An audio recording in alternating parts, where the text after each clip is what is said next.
पश्चिमी घाट की तलहटी में बसे एक सुदूर गांव में मीरा नाम की एक युवती रहती थी। पालम गांव अपनी हरी भरी हरियाली, जीवंत त्योहार और अपने बीचों बीच खड़े प्राचीन बरगद के पेड़ के लिए जाना जाता था। पेड़ को पवित्र माना जाता था, जिसकी जड़ें धरती में गहराई तक जाती थी और शाखाएं स्वर्ग की ओर फैली होती थी, जो अतीत को वर्तमान से जोड़ती थी। मीरा एक कुशल बुनकर, अपनी दयालुता और अपनी खूबसूरत साड़ियों के लिए गांव वालों की प्रिय थी, जो अपने जटिल डिजाइन और चमकीले रंगों के लिए दूर दूर तक मशहूर थी। अपने हंसमुख व्यवहार के बावजूद मीरा के दिल में एक गुप्त लालसा थी। उनकी दादी मरने से पहले अक्सर जंगल में एक छिपी हुई मंदिर के बारे में बात करती थी, जहां देवी काली का वास था। ऐसा माना जाता था कि जो लोग मंदिर पाते हैं और प्रार्थना करते हैं, उनकी गहरी इच्छाएं पूरी होती है। एक मानसून की शाम, जब बारिश हो रही थी और गांव की सड़कें नदियों में बदल गई थी, मीरा को जंगल की ओर एक अजीब सा खिंचाव महसूस हुआ। उसे अपनी दादी की कहानियां और वह रहस्यमय नक्शा याद आ गया, जो उसने कपड़ों के एक पुराने टुकड़े पर उकेरा था।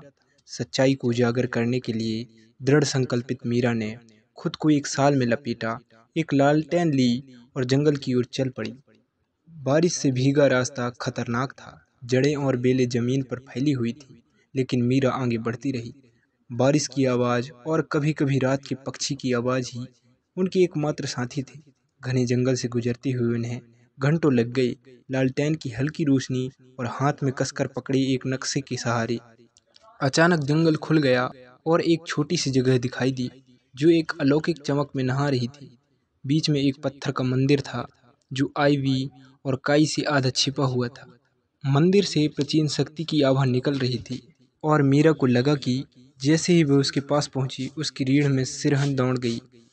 अंदर कदम बढ़ाने से पहले वह एक पल के लिए झिझकी।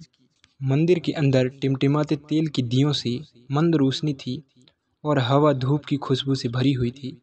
हाल के दूर छोर पर देवी काली की एक शानदार मूर्ति खड़ी थी, जो गेंदे और गुड़हल की मालाओं से सजी हुई थी। मीरा ने मूर्ति के सामने घुटने टेक दिए।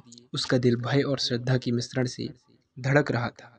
उसने अपनी आंखें बंद कर ली और देवी से प्रार्थना की कि भी उसका मार्गदर्शन करे और उसकी सबसे गहरी इच्छा पूरी करे, अपने गांव में समृद्धि और खुशी लाना, जो खराब फसल और कटते संसाधनों से पीड़ित था। जैसे ही उसने अपनी प्रार्थना समाप्त की, अचानक हवा का एक झोंका मंदिर में आया, जिससे दीपक बुझ गए और हाल अंधेरा में डूब गया। मीरा ने अपनी आंखें खोली और पाया कि वह मंदिर के बाहर खड़ी है। बारिश बंद हो चुकी थी और आकाश अब साफ और तारों से भरा हुआ था। उलझन में लेकिन अविचलित, वह अपने गांव वापस चली गई। उसका दिल आशा से जगमगा उठा। अगली सुबह गांव ने एक चमत्कारिक दृश्य देखा। खेत जो महीनों से बंजर थे, अब हरे भरे थे, जिनमें फसलें कटने के लिए तैयार थी।